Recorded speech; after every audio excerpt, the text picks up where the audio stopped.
Hello and welcome back to the conversation. I want to talk about this peak in violence that we see every summer with young people, not just as the victims, but also as the assailants. It's still with me now. Necole Williams, mother of Bre'Asia Powell, a 16-year-old girl killed here in Atlanta last year. A special contributor, Reverend Natasha Reed Rice, is still here as well as a mother and as a minister. And joining the conversation now is Katie Johnson, a veteran law enforcement officer. And also with us is Ivy Price Ware. She's an educator and the author of Only Heaven Knows My Heart.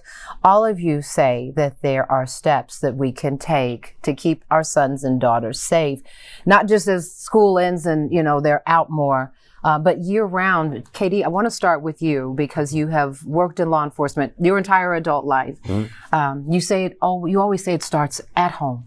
It's definitely, it's parents have got to get involved and know what their kids are getting into and who their friends are, mm-hmm. what they're doing, where they're going, and put them in some good programs that are meaningful. And it does not always take having money. There are a lot of free things that are around the city that parents can go to, mm-hmm. and just keeping them engaged in reading and things like that. So when they go back to school, they will have an advantage, mm-hmm. but it's good, positive vibes that we need to keep our young folks. And the activity component of this is so important, right? Because yes. Some kids will say, I'm not right. Okay, whatever. We mm-hmm. go back and forth about how important it is. But if it's not that, it's a job. It's something, it's athletic, it's extracurricular, it's STEM, it's doing something so that they're not sitting idly, right? Because idle minds will use, that's a devil's program. Yeah. Playground. Yeah. So we've got to just make sure that we keep our kids engaged and monitor what they're doing. Yeah. And I want to bring you into the conversation here. Your thoughts on where else it starts before kids even get out there. Before they get out in the summer, mm-hmm. I think that it starts in the school year. I think there's a huge need for parents to become more familiar with the educational system and how to navigate it and use the educational system for what it should be used for, which is to support your child fully. Mm-hmm. And those programs are offered and embedded in the school system if you know how to properly navigate it. But I think the disconnect is a lot of our parents don't know how to successfully navigate the school system, so we're missing opportunities. Right, because there are a lot of programs and things that you can be doing in the summer. Natasha, I want to bring you in here because it speaks to something that I've heard Katie say in the past, just having some real honest conversations with your kids. Who are you hanging out with, right? And you can weigh in here too. Yes. Where are y'all going, right? Mm-hmm. We're going to keep the location on, but that's not something that every parent can do. Right. Really having some honest conversations. Absolutely. And in those conversations, as we kind of are all working with our children to become these human beings that we've been blessed to shepherd, helping them understand the humanity of others that they're with. Mm-hmm. That greater appreciation for the imago Dei, that all of us are created in the image of God, gives us a greater appreciation for the other person, perhaps. Mm-hmm. So maybe there's a different type of engagement. Those are harder conversations, but those are ones we build on. Mm-hmm. And then the other piece is not only monitoring where they are physically, but where are they on social media?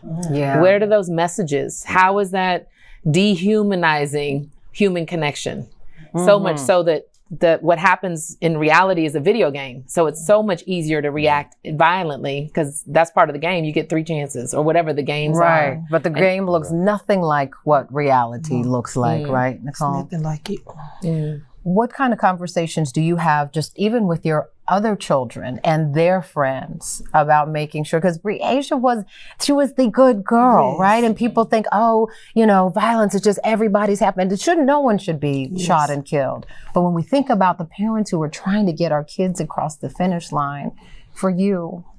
For me, my daughter, actually my kids are the same way that you describe them. They're busy, active. Mm-hmm. All of my kids, not just my daughter, we're in everything. I have all their location.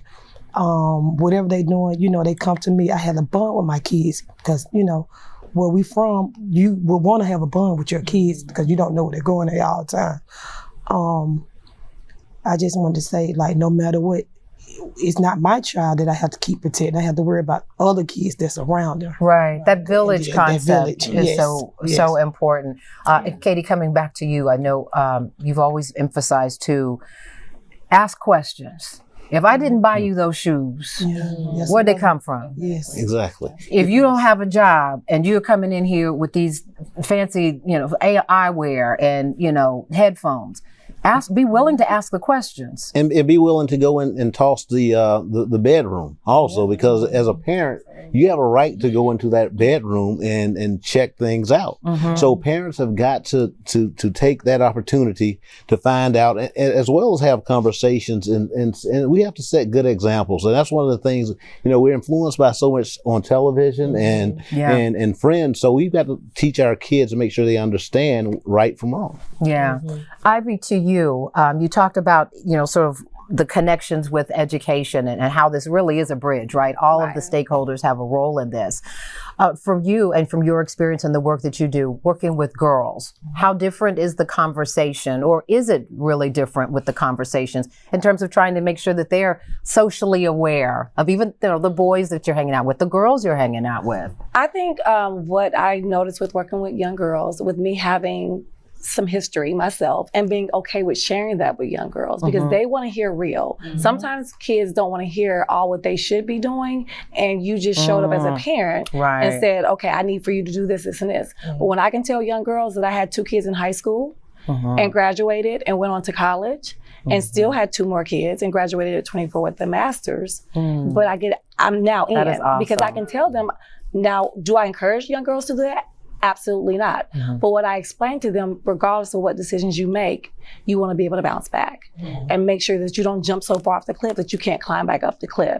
So I think for me, just being open and honest and real and raw sometimes with young girls, because they need that. Sometimes we want to talk down, and sometimes learning is communal. It's very it's good. It's communal. And you speak to, this is good, this is really good, because you speak to this concept of decisions. Because ultimately we teach our children what we want them to do and how we want them to act, but it often comes down to decisions. And when we return, you're going to meet a young man who says his parents did everything right and says he still got caught up in violence because of decisions. Fortunately, Sebastian survived. He is here, and he has an important message for all of us about the decisions and the company you keep and getting around some people who are going to pour into you and invest. Sebastian's going to join the conversation when we return. Hey there, Portia here. Listen, that was a good conversation, wasn't it? Want to see the rest of it? Just go to portiashow.com, scroll down until you see that particular episode. But listen, before you scroll on out of here, I need you to do me a favor, please. Like, comment, let us know what you thought of that episode, and subscribe. And if you already are a subscriber, we sure appreciate you. In the meantime, we'll be sure to see you on the next episode of Portia, and you can catch us weeknights on Fox Soul as well. Tell your friends. Tell them to like, comment, and subscribe. See you next time.